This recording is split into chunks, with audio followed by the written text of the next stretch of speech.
Oh, hey guys, what's up? I didn't realize I was being recorded right now. Alright, kind of drowned everything out with these Microsoft Surface Pro headphones. Actually, no, wrong name. It's Microsoft Surface Headphones 2. I'm so used to saying Microsoft Surface Pro that it just kind of just comes out naturally. Anyways, so I've been using these headphones for I'd say about 2 or 3 weeks now. And a couple of things about them and that I'm not a huge fan of, and this is just strictly me personally, has nothing to do with the company itself. I don't care what headphones they would be. And that's simply the fact that one is that my makeup easily rubs off on it, which again, I'm not faulting the company, it's just frustrating. I'm pretty sure, ladies, you understand exactly what I'm talking about. And then for two, if I'm working out or using these and I'm outdoors sweating a little bit, these kind of absorb a little bit of sweat.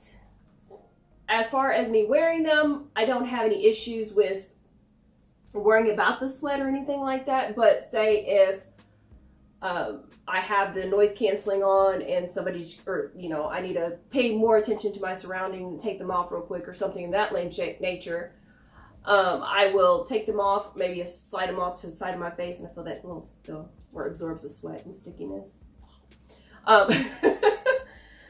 So that is the couple of things that I'm not a huge fan of, that has no fault of the design or anything like that.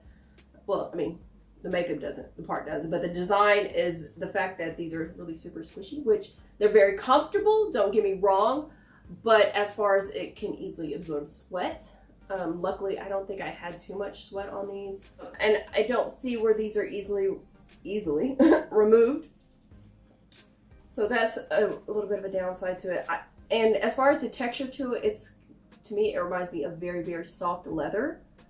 Because I know that people want to know about the texture of it and things like that. So it's, like I said, I do love the touch of it. It's very soft.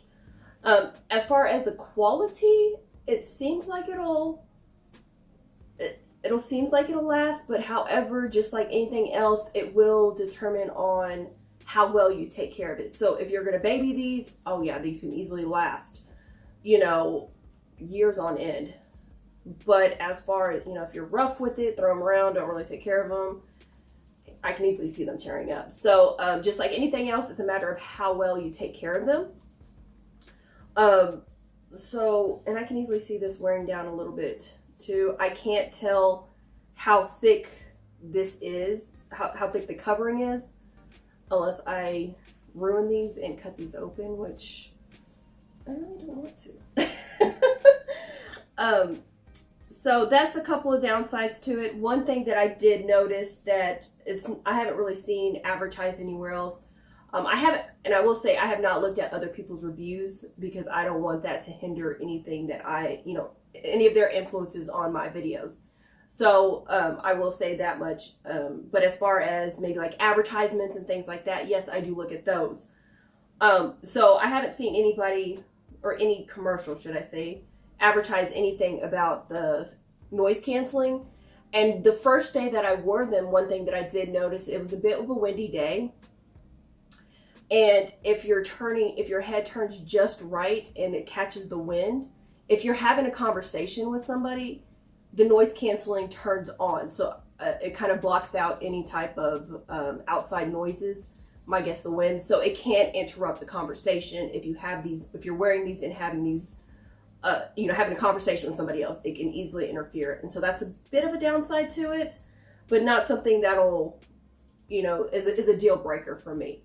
That's something, if you're wearing headphones a lot and you have conversations with people, intermittently, maybe if you're at a gym, you're a trainer or something like that, have the headphones on, well, if you're a trainer, you're in a gym, so it may not be windy.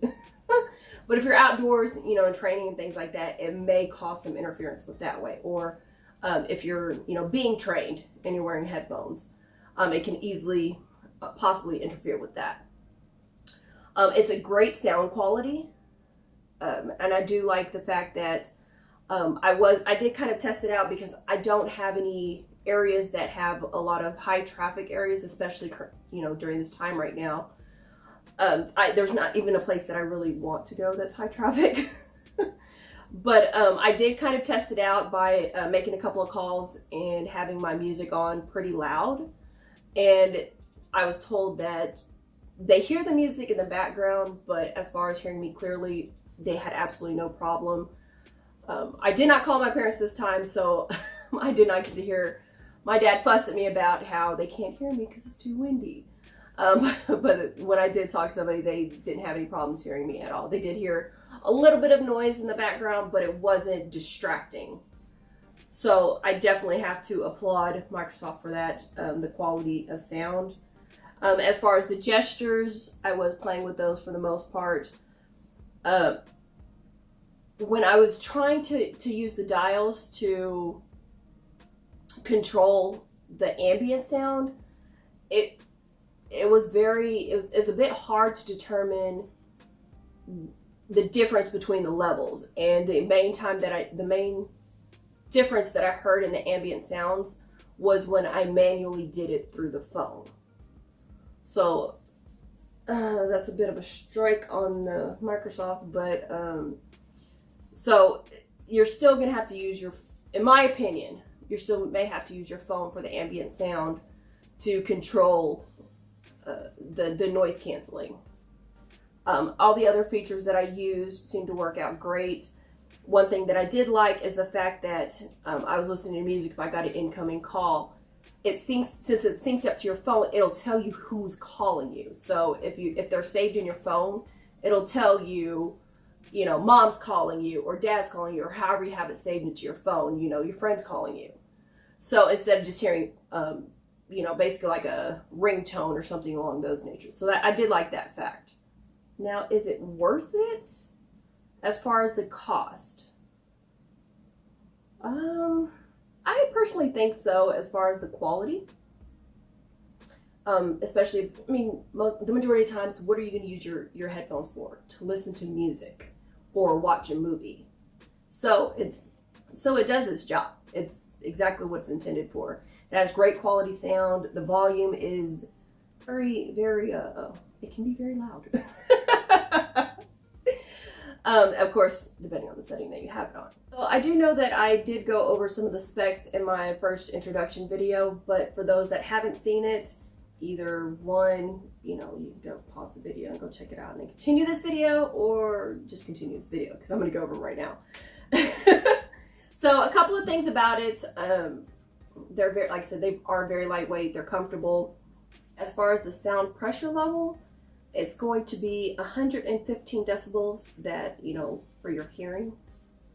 So that can give you an idea as well. So again, the higher it is, the higher the decibels, the more sound you're going to get.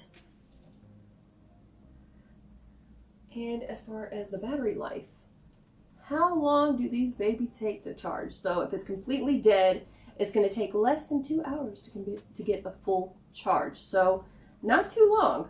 Again, that's, you know, if you're not those, you know, the type of person to take them off, you know, do something else and charge them while you're, you know, doing whatever activity that you're doing. So, but if you're like the person that's constantly, you know, listening to music, have your headphones on 24/7, I understand that can be a little bit of a downside, 2 hours. But again, if you do it overnight, no, not a problem at all. However, are the type of person to have the headphones on 24/7, you can last 20 hours. So that's, you know, 2 hours, not too long for 20 hours worth of battery life. Can't go wrong with that. But of course, keep in mind that talk time versus streaming time or listening time, however you want to phrase it, is going to make a difference on your battery life. So kind of keep that in mind. I did talk about the gestures, and one of the gestures that I did not mention and that I have not seen on any other phones, or buttons, should I say, because it's a button, not a gesture, is they have a mute button on these. And I haven't seen that on any other device. Usually you're gonna have to go through your phone. So of course you have your power button here, rectangle, oblong, whatever you want to call it, whatever shape you want to call it, is the mute button. So if you're on a call and maybe you're ordering or something like that, I don't know, and you want to put it, you know, you don't want that person to know what you're ordering, what you're doing, or whatever. You can easily put this on mute and take care of whatever you're doing and then get back to the conversation without having any trouble. So that's an advantage with these headphones. Like I said, I haven't seen that on any other headphones as far as gestures or buttons or anything like that. So that's definitely new for these headphones. Gestures, of course, you're going to have tap either side for pause, once, twice to go forward, to skip the music, and 3 times to go backwards.